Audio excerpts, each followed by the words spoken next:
पुण्यात कोयता आणि तलवारी घेऊन टोळीचा दहशत माजवण्याचा प्रयत्न पुन्हा एकदा पाहायला मिळतोय। ओएसिस फर्टिलिटीच्या तज्ञांनी आयव्हीएफ उपचार पद्धतीद्वारे 1 लाखांहून अधिक जोडप्यांना मातृत्व प्राप्तीचा आनंद दिला आहे।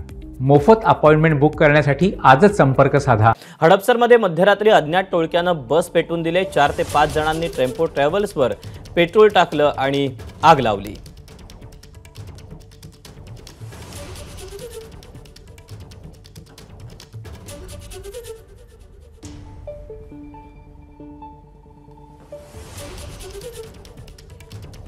पुण्यामध्ये सगळा हा हडपसरमध्ये प्रकार घडलेला आहे। मध्यरात्री अज्ञात टोळक्यानं बस पेटवून दिलेली आहे। टेम्पो ट्रॅव्हल्स यामध्ये जळून खाक झालेली आहे आणि एकंदरीतच दहशत माजवण्याचा या सगळ्या गुंडांचा प्रयत्न होता। एबीपी माझा, उघडा डोळे बघा नीट।